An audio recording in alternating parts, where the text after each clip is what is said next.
A friend asked me which jig I used or which jig I would recommend for somebody that's wanting to start fletching their own arrows.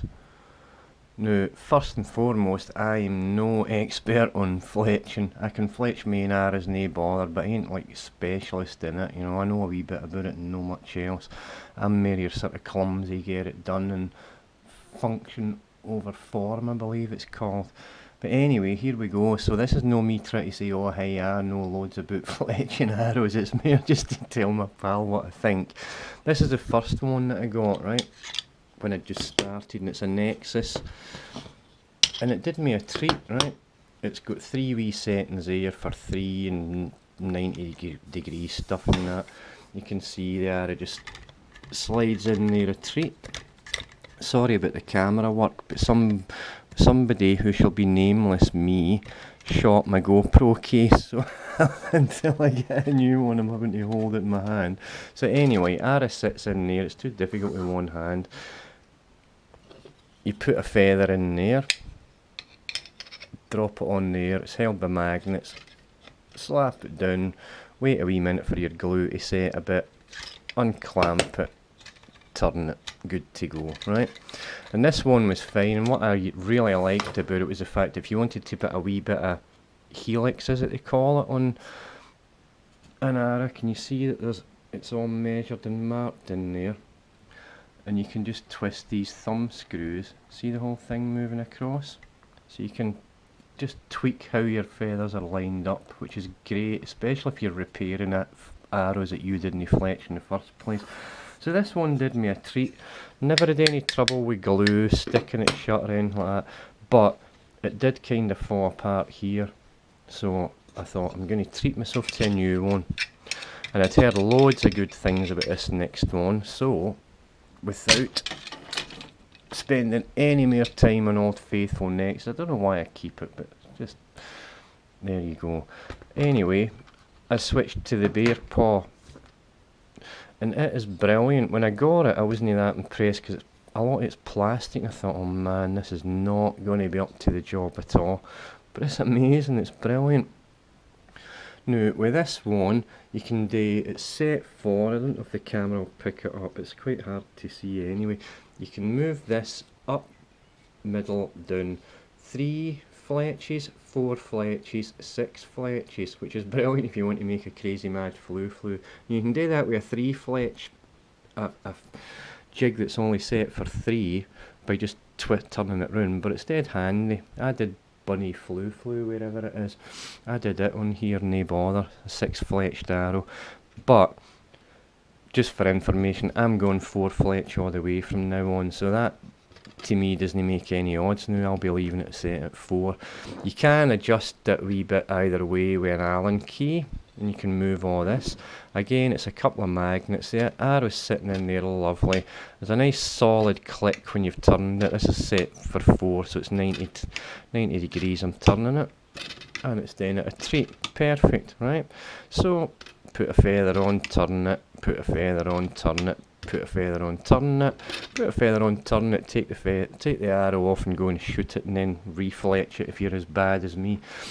Now, the difference with this one and that one, that comes with just a standard clamp. This one, you pick which clamp you want to go with, right? So you've got, I bought all 3 because I thought I don't know where I'm going with this, so I'll get all 3.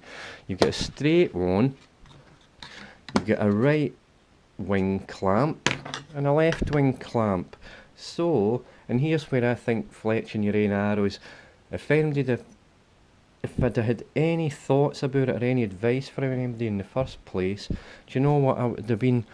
Decide what type of feathers you're going with and stick with them completely. So if you like, you know, right wing feathers, or they're the ones that are most available to you, get a right wing clamp and only ever buy right wing feathers.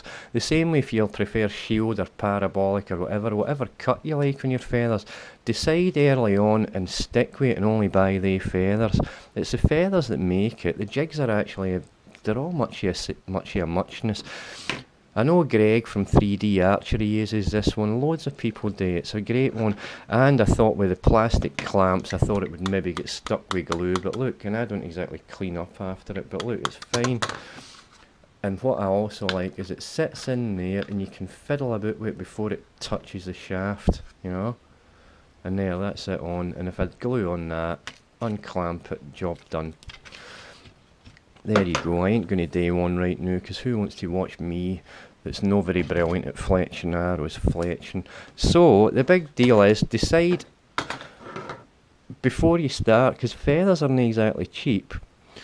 Decide before you start what you want to do. If you're starting with completely new shafts, you've got a blank slate. So if you like 4-inch right wing shield like these are, only ever buy 4-inch right wing shield. Not all feathers are created equal, so if you're getting gateways, stick with gateways. If you're getting true flight, which is brilliant, I really like true flight feathers, stick with true flight because they'll have slightly different profiles in that, you know, and they just look a wee bit weird on an arrow. If you're repairing, then maybe you'll need a few left wings in that.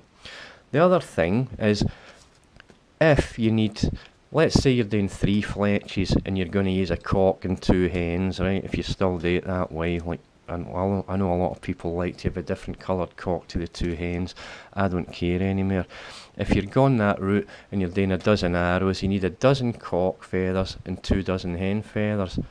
No, you don't. You need to buy a few more, right? So don't end up buying exactly a dozen feathers, doing a dozen cock feathers, and then damaging one when you're out shooting, and then you're going to go and buy another. Where are you going to get one feather from? So buy a few spares. So instead of buying 12 by 16 or 24 or whatever. Anywho, that's enough about that. As far as fletching, I'm giving up on 3. I've gave up a long time ago on bothering having an index or a cock feather. It doesn't really make that much of odds. I ain't an Olympic archer. A tiniest wee bit of deflection from a feather ain't going to make much odds to me, right? But I've decided to go down the 4 fletch. I really like 4 fletch because, excuse the state, these are my ones that are in for repair. You don't need to worry about where it's sitting on the string, you know? You're always going to have clearance. I mean, look at that. If I just move that knock a wee bit, right? So it's sitting on the string like that. Look, I've got almost brilliant, perfect clearance. 4's quieter as well when you shoot them. I don't know why, but they're quieter. They'll also be more stable, but they'll be slower, right?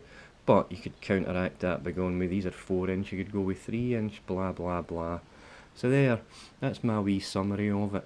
Decide what way you like your feathers and stick with that, right? And only buy those feathers.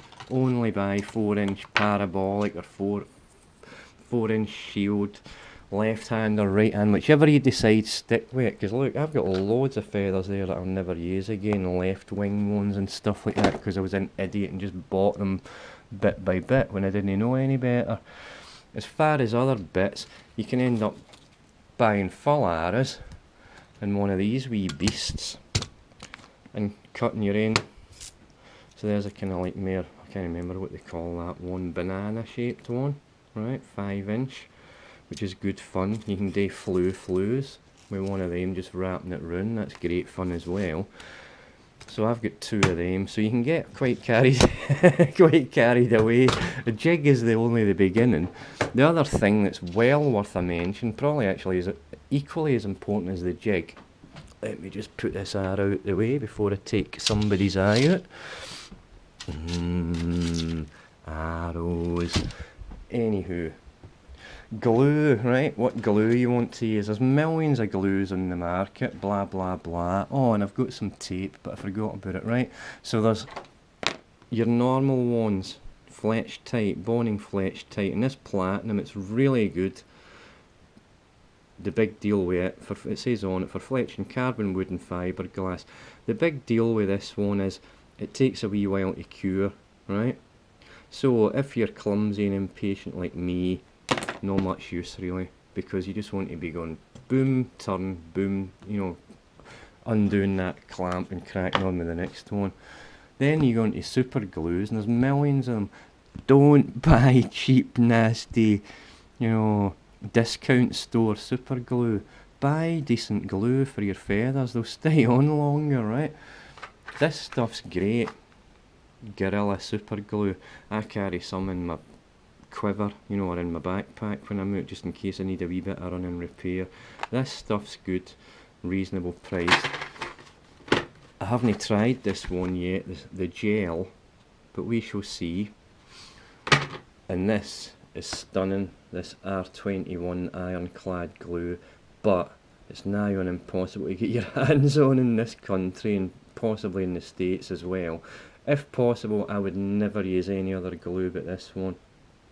But just don't skimp on it, right? You can get fletching tape, you know, where you tape along the quill and then you peel off the back and that. Do you know what? It's too fussy for me. It's too fumble fingers here. Can't even manage such a thing. So there you go. I would recommend, from my very limited experience, mind, Mr. Bows and Blades, I would recommend the Bear Paw fletching jig. It's great, and you don't need to buy 3 clamps. You only need to buy 1 clamp, unless you're wanting to do separately for your wife and kids or something like that. But if in doubt, get the centre one, job done. That'll work every way. You can put a bit of helix on it by adjusting that so the arrow's sitting a wee bit that way or a wee bit that way, and still get a wee curve or a wee twist in them. But it makes no odds. Just that you can't use a left one with a right feather, and you have to only use right wings or left wings, whatever.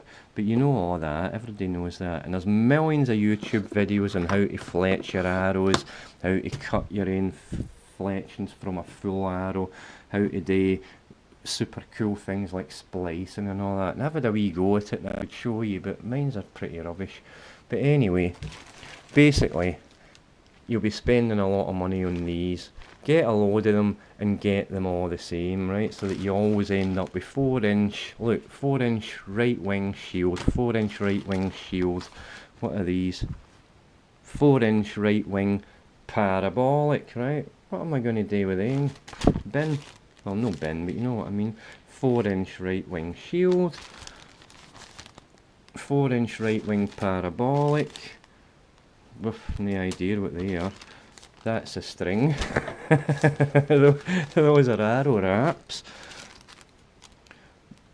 They're left wing, and they're vanes, because I was, you know, when like a lot of people, I started out with aluminium XX75 Eastons and they came with vanes. I would never put a vane on another arrow in my life. Plastic and arrows, nah, other than the knock.